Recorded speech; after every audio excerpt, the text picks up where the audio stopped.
다양한 분야의 과학 이슈를 과학 기자의 시각으로 집중 분석하는 사이언스 취재 파일 시간입니다. 오늘은 이혜리 기자와 함께합니다. 어서 오세요. 안녕하세요. 네, 오늘은 어떤 소식 준비하셨나요? 네, 저희가 사이언스 투데이를 통해서 매번 새로운 연구 성과와 신기술들을 소개해 드리는데요. 이런 기술들이 단순히 연구실에서 머무는 것이 아니라 사업화로 이어진 사례들이 있습니다. 바로 대학이나 정부 출연 연구기관에서 만든 연구 성과를 활용해서 이 사업을 펼치는 연구소 기업에 관한 이야기인데요. 오늘은 국내 연구소 기업의 1000호 돌파를 계기로 연구소 기업의 발자취와 이들 기업이 또 우리 과학기술계에 어떤 효과를 불러오고 있는지 자세히 알아보도록 하겠습니다. 네.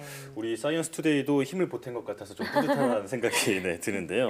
연구소 기업이 벌써 1000개를 돌파했다. 이 상당히 의미 있는 숫자라는 생각이 드는데요. 네, 그렇습니다. 2006년 1호 연구소 기업이 문을 연 이후에 15년 만에 연구소 기업이 1000호를 돌파했습니다.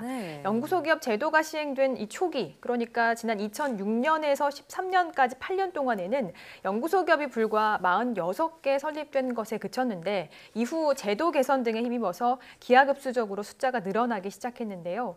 2017년부터는 매년 180개가 넘는 연구소 기업이 설립되면서 올해 드디어 1000개가 넘는 연구소 기업이 국내에 들어서게 됐습니다. 이 정도 규모의 연구소 기업이 문을 열었다는 점에서 제도가 어느 정도 자리를 잡았다고도 볼 수 있는데요. 1000호 돌파를 기념하는 행사도 열렸습니다. 축하 메시지 들어보시죠. 연구소 기업 1000호 달성은 과학기술 입국의 꿈을 실현하는 뜻깊은 계기가 될 것입니다. 일부 연구소 기업은 경쟁력 있는 제품 개발로 중견기업으로 성장해서 국가 경쟁력 향상에 크게 기여하고 있습니다. 이러한 성과는 연구소 기업 관계자 여러분의 헌신적인 노력 덕분입니다. 그동안 수고 많으셨습니다. 네, 최근 몇 년 사이에 이렇게 연구소 기업이 급격히 증가하면서 어느새 1000개 기업을 돌파한 건데요. 자, 그러면 1000호 기업 어떤 기업인가요? 네, 이 1000호 기업은 주사 대신 먹는 항암제를 개발하고 있는 바이오 제약 업체입니다.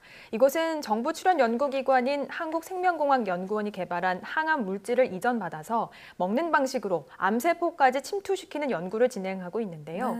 이 주사 처방의 번거로움을 피하는 대신 약물 효과는 높일 수 있는 그런 기술입니다. 현재는 동물 실험을 진행하고 있는데요. 실험을 통해 입증한 결과 대장암이나 췌장암 등에서 효과가 있는 것을 확인했고요. 2025년 미국 시장 진출을 목표로 하고 있습니다. 대표의 말 직접 들어보시죠. 저희는 2025년도까지 임상을 완료 후에 미국 시장에 진입하여 2027년도에는 2,500억의 매출액을 달성하고자 합니다. 자, 이렇게 좋은 사례가 계속 나온다면 앞으로도 이런 연구소 기업들이 더 많이 생기지 않을까 기대가 되는데요. 연구소 기업을 통해서 상당한 경제 효과도 이미 나타나고 있죠. 네, 그렇습니다. 지난해 이 연구소 기업의 전체 매출이 7천억 원을 넘었는데요. 5년 동안의 평균치를 살펴보면 평균 약 26%씩 높은 성장세를 보이고 있습니다. 전체 고용 인력도 4천 명에 달할 정도로 일자리 효과도 발생했습니다. 고용의 경우 5년 평균 34.5%씩 증가한 것으로 확인됐습니다. 또 최근에는 코로나19 확산을 계기로 진단키트 등 K방역의 우수성을 알린 연구소 기업의 약진도 두드러졌습니다. 상장 기업들도 배출됐는데요. 연구소 기업 1호인 콜마 B&H가 2015년 코스닥에 상장한 이후 2개의 기업이 지난해 상장을 마쳤고요. 3개의 연구소 기업도 현재 상장을 준비하고 있습니다. 이 상장한 연구소 기업들을 살펴보면 비상장 기업이 이제 유가증권시장이나 코스닥 시장에 상장하기 위해 재무 내용을 공시하는 기업 공개, 즉 IPO까지 평균 7.6년이 걸린 것으로 분석이 됐는데요. 이는 국내 평균 13년보다는 1.7배 빠른 것이고요. 세계 평균인 6.3년에 근접하는 것으로 이 벤처 생태계에도 좋은 사례가 되고 있습니다. 그러니까 확실한 기술력을 바탕으로 이렇게 회사를 운영한다 보니까 성장 전망도 더 밝은 것 같은데요.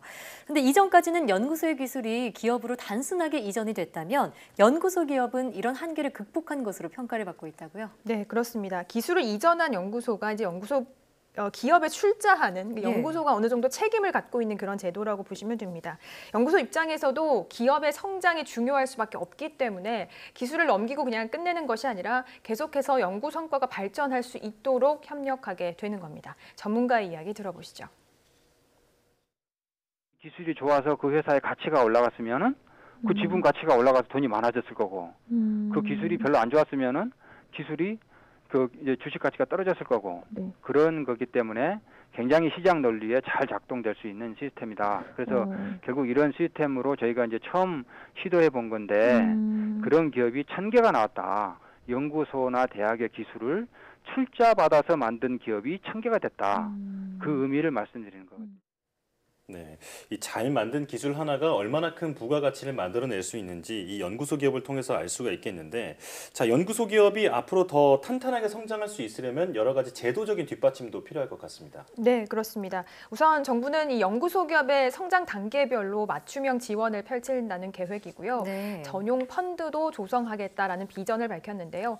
이런 비전을 담은 구체적인 계획은 올해 안에 나올 수 있을 것으로 보입니다. 네, 말씀하신 것처럼 맞춤형 제도가 함께 추진이 돼서 앞으로 2000호 또 3000호 연구소 기업의 탄생을 기대해 보겠습니다. 이혜리 기자 오늘 얘기 잘 들었습니다.